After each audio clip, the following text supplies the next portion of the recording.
नमस्कार दोस्तों, स्वागत है आपका स्लीपी क्लासेस में। मेरा नाम है आयुष रैना और मैं आपसे कुछ एक इंपॉर्टेंट चीज़ डिस्कस करना चाहता हूँ। देखिए, प्रीलिम्स 2025 में लगभग 160-65 दिन का वक्त बचा है और अगर मैं इसमें से कुछ टाइम निकालता हूँ, 7 हफ्ते निकालता हूँ, यानी अभी से लेकर 31 जनवरी तक टाइम निकालूंगा, तो तकरीबन 53 डेज है, which rounds out to 7 weeks and 4 days. इस समय को आप बेस्ट यूटिलाइज कैसे कर सकते हैं मेंस पर्सपेक्टिव से? ये सवाल बहुत ज़्यादा आता है क्योंकि स्टूडेंट्स अक्सर ये पूछते हैं कि कब हमें प्रीलिम्स की तैयारी कंप्लीटली शुरू कर देनी चाहिए, कब नहीं करनी चाहिए। अभी ही कर देंगे तो फिर मेंस के लिए कब पढ़ेंगे, क्योंकि मेंस और प्रीलिम्स के बीच में तो 89 डेज का फासला है, फ़र्क है। तो what should be the ideal time to switch? All these things I will discuss in subsequent videos as well. But one thing which I want to make sure of कि अगले 8 दिनों में मैं आपको वो थीम्स बताऊंगा जिन थीम्स को आपने प्रिपेयर करना है। और डेली जब आप वीडियो देखेंगे उसके बाद आप ऐसा कर सकते हैं, इंक्लूड कर सकते हैं अपने डे के 40 to 45 मिनट्स उस थीम को रिवाइज करने में। I will pick themes from each of the GS subject, but the theme is such. जो मैं थीम्स पिक करूंगा उसका रीजन ये है पिक करने का, नंबर 1, प्रीवियस ईयर क्वेश्चंस में उनका रेपिटेशन, दूसरा weightage of marks that they have seem to carry, and तीसरा अक्रॉस द जीएस सब्जेक्ट्स उनके पूछे जाने की चांसेस। तो इस वजह से या इस थ्योरी पे आधारित मैं आपके साथ 8 थीम्स बताऊंगा जो आपको कवर करनी चाहिए in the remaining say let's say 7 weeks time. ठीक है, थीम ब्रॉड होगी and it will encompass all the 3 and sometimes all the 4 GS subjects, so that आपको ऐसा नहीं लगना चाहिए कि आप सिर्फ एक सब्जेक्ट का एक पार्ट पढ़ रहे हो। और मैं ये भी बताऊंगा कि उस थीम को कवर कैसे करना है। We'll start with the theme, yes, Himalayas जो कि एक माउंटेन रेंज ही नहीं बल्कि हमारे देश की हिस्ट्री, जियोग्राफी, एनवायरनमेंट, ठीक है, sustainable development, economic resources, livelihoods, इन सब का एक बहुत ही अहम हिस्सा है। और हिमालयस के ऊपर अगर आप होलिस्टिकली प्रिपरेशन करते हो, not restrict yourself to just geography, है ना, not restricting yourself to just environment, not restricting yourself to economy, if you see Himalayas holistically then it is a theme. And when you see the questions that have been asked, तो आपको dimension समझ आते हैं कि किन dimensions या किन parameters के ऊपर आप हिमालयस को पढ़ सकते हो। आप हिमालयस को सबसे पहले तो एज फिजिकल ज्योग्राफी में एक माउंटेन रेंज की तरह स्टडी करते हो, ठीक है। फिर आप क्लाइमेटोलॉजी में हिमालयस का मॉनसून और वेदर और विंड पैटर्न्स के ऊपर जो इंपैक्ट पड़ता है उसको देखते हो। फिर आप डिजास्टर मैनेजमेंट में हिमालय से जनरेट होते हुए डिजास्टर्स को पढ़ते हो। फिर आप हिमालयन स्टेज में जो रिवर्स होती हैं वो किस प्रकार के लैंडफॉर्म्स बनाती हैं जब वो यूथ या यंग स्टेज पे होती हैं, तो इसे भी पढ़ते हो। आप ये भी पढ़ते हो कि हिमालयस में इकोनॉमिक एक्टिविटीज कैसी जनरेट होती हैं। आप ये भी पढ़ते हो कि हिमालयस के सस्टेनेबल डेवलपमेंट में क्या क्या इश्यूज आ रहे हैं, है ना।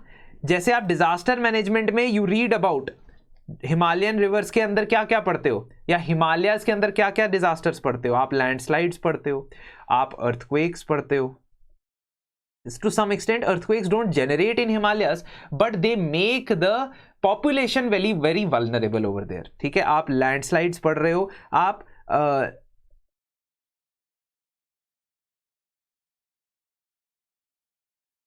Deforestation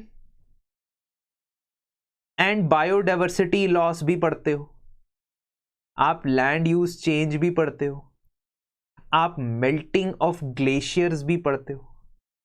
now when you pick Himalayas as a theme, you are suppose to cover all this. And why am I saying this? मैं ऐसा क्यों कह रहा हूं? मैं इसलिए कह रहा हूं क्योंकि जब आप क्वेश्चंस एनालाइज करोगे तो सबसे बड़ी सब थीम जो मुझे निकल के आई है ज्योग्राफी और एनवायरनमेंट के अंदर, वो है हिमालयस। जैसे 2020 में how will the melting of Himalayan glaciers have a far reaching impact on the water resources of India.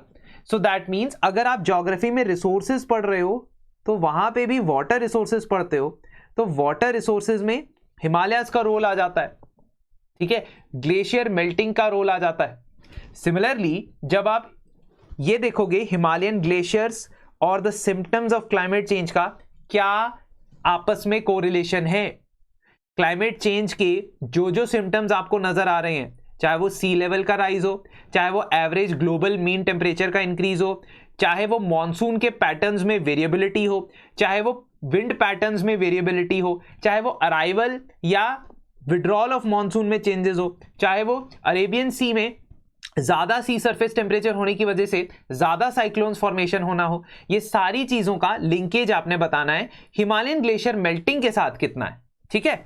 Very very important also comes out to be कि हिमालयाज में लैंडस्लाइड्स कैसे हो रहे हैं, क्यों हो रहे हैं, फ्रीक्वेंट क्यों है। लेकिन आज के समय में वेस्टर्न घाट्स में भी आप देखते हो कि लैंडस्लाइड्स बढ़ रहे हैं, है ना। So comparative analysis between western Ghats and the Himalayas in terms of their topography, in terms of the economic activities that are carried out, in terms of the resources they offer, in terms of the role they play in the climate as well as the weather phenomena. So monsoon के अंदर western Ghats का बिल्कुल different role है, यहां पे हिमालयाज का और उसकी ईस्टर्न ब्रांचेस का डिफरेंट रोल देखा जाता है, ठीक है। सो प्लीज अंडरस्टैंड कि जब आप प्रिपेयर कर रहे हो हिमालयाज और वेस्टर्न घाट्स, ये दोनों मेरे हिसाब से सबसे ज्यादा ब्रॉड थीम्स है।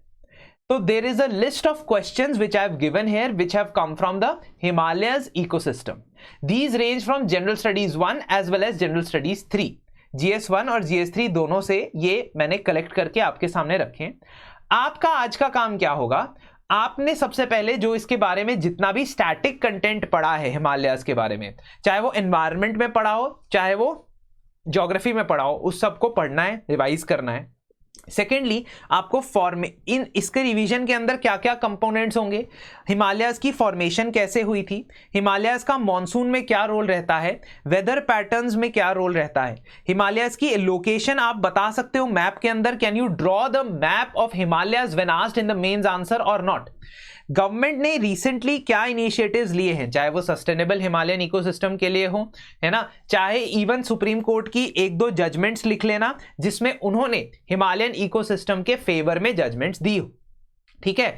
और करंट अफेयर्स मई से लेके अभी तक के देख लेना कि कहीं ना कहीं हिमालयाज के बारे में कहीं लिखा गया हो या नहीं। This exercise will take you around 1 hour to 1.5 hour, 1 hour 15 minutes, but trust me this exercise will help develop the understanding कि मेंस पर्सपेक्टिव से मैं हिमालयाज को प्रिपेयर कर लेता हूं, है ना। इंफ्रास्ट्रक्चर एंड हिमालयाज GS3 में सिक्योरिटी में भी यूज होता है, क्योंकि बॉर्डर इंफ्रास्ट्रक्चर की जब आप बात करते हो, चाइना बॉर्डर की बात करते हो, चाइना के साथ अभी हमने डिसएंगेजमेंट करना है तो क्या चैलेंजेस आ रहे हैं उस रीजन के अंदर, not only the Himalayas but other mountain ranges which exist in that region, entire geography of that region, उससे आपको बॉर्डर के मैनेजमेंट के जो इश्यूज हैं वो भी और ज्यादा गहरी तरीके से समझ आएंगे।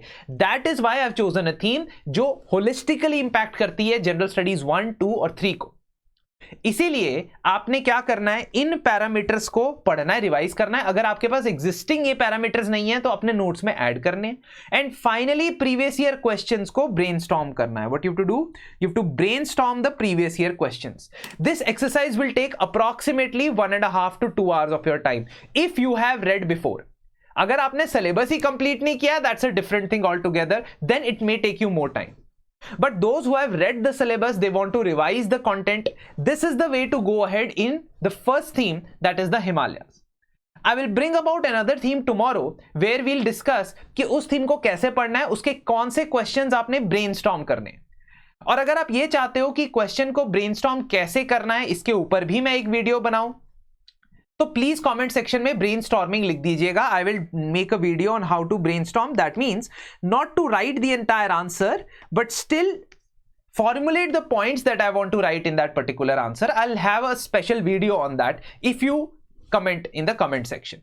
Lastly, I also want to remind you that for a detailed guidance and a holistic feedback, हमारे मेंस मेंटोरशिप बैच का this is the last week of enrollment, जहां पे आप डेली आंसर राइटिंग करोगे. वो 31 जनवरी का जो मार्क मैंने सेट किया है कि उसके बाद मेंस की तैयारी को छोड़ना पड़ेगा somehow or the other, तो 31 जनवरी से पहले पहले आपके 48 डेज के अंदर अंदर आपको 2 क्वेश्चन पर डे के बेसिस पे 96 क्वेश्चंस मिल जाएंगे। ये 96 क्वेश्चंस जो हैं आप लिखेंगे, उसके बाद आपको FLT यानी कि फुल लेंथ टेस्ट लिखने का भी मौका मिलेगा।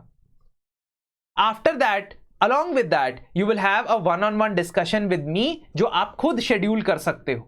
आपके पेपर्स भी मैं इवेल्युएट करूंगा और आपके साथ डिटेल डिस्कशन भी करूंगा कि क्या क्या चीजें आपको इंप्रूव करनी है अपने आंसर में, ताकि आपको फीडबैक मिलता रहे। ठीक है, खास बात यह है कि इसमें फ्लेक्सिबल शेड्यूल है, यानी कि आप अपनी पढ़ाई के शेड्यूल के हिसाब से अलाइन कर सकते हो कि आपने कौन से सब्जेक्ट का आंसर लिखना है।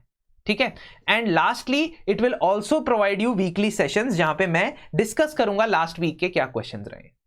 तो जो लोग मेंस 2025 में स्कोर करना चाहते हैं और वो बेसिक आंसर राइटिंग या आंसर्स को कैसे वैल्यू एडिशन ऐड करना है उसमें थोड़ा सा उनको इश्यूज आ रहे हैं, तो अगले 7 हफ्ते तक वो यहां पे अपना डेडिकेटेड टाइम लगा सकते हैं।